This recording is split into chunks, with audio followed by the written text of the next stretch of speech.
Uncle শুনতে পাচ্ছেন? Uncle দেন না আমাকে এই ওষুধটা তাড়াতাড়ি। এই ওষুধটা নিতে দেরি হয়ে গেলে তো আমার মা আরো বেশি অসুস্থ হয়ে পড়বে। আচ্ছা ঠিক আছে, তোমার কি ওষুধ লাগবে সেটা আমাকে দেখাও। আঙ্কেল এই যে দেখেন, এই ওষুধটা আমাকে দেন। দাও, আমার কাছে দিতেছি।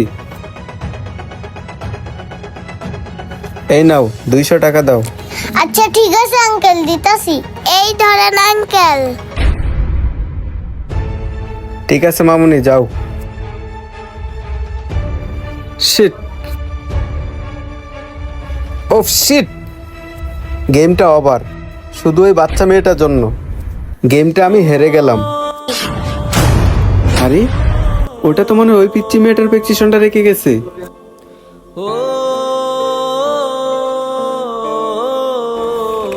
ওফ শিট, আমি তো ওই বাচ্চা মেয়েটাকে ভুল ওষুধ দিয়ে দিছি। আমি তো ওই পিচ্চি মেয়েটার মাকে বলে ঘুমের ওষুধ দিয়ে দিছি, কিন্তু এই ওষুধটা যদি ওর মা খা তাহলে তো অনেক সমস্যা হবে। এখন আমি কি করব? আমার মাথায় তো কিচ্ছুই ধরতেছে না এখন।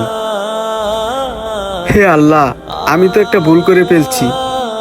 এই বিপদ থেকে তুমি একমাত্র আমাকে বাঁচাতে পারো। জানি না ওই বাচ্চা মেয়েটার মায়ের কি অবস্থা।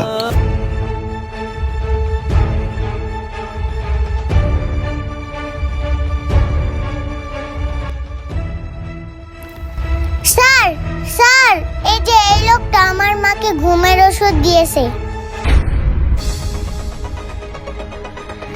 কিরে, ওই পিচ্ছি যা বলতাছে সবই কি সত্যি? তুই কি ওর মাকে ঘুমের ওষুধ দিছিলি?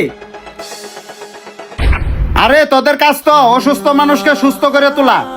তুই তো আরো ভুলভাল ওষুধ দিয়া ওর মাকে মেরে ফেললি। তুই ওষুধ দিবি, তুই দেখে শুনে দিবি না? তুই তা না করে এই অসুস্থ মানুষটাকে তুই ঘুমের ওষুধ দিয়া এই অসুস্থ মানুষটাকে মেরে ফেললি।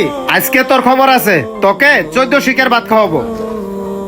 স্যার, আমি একটা ভুল করে ফেলছি, আর মানুষ মাত্রই তো ভুল করে। স্যার, আমি আপনাদেরকে কথা দিতেছি আর এরকম ভুল কখনোই করব না। প্লিজ আমাকে মাফ করে দিন। স্যার, আমাকে জেলে দিয়েন না। আমি শেষবারের মতো একটা সুযোগ চাইতেছি আপনাদের কাছে, প্লিজ। কি বলতাছস? তুই ভুল করছস? তুই কোনো ভুল করস নাই, এগুলি সব ইচ্ছা করে করছস। তোকে তো আমি 14 শিকের ভাত খাওয়াবই, আর তোর এরকম ব্যবস্থা করব এই এলাকায় ফার্মেসি চালায় খাইতে পারবি না। আল্লাহ তুমি রহমত করো। স্যার এগুলা কি বলতেছে? আমার তো ভয় লাগতেছে।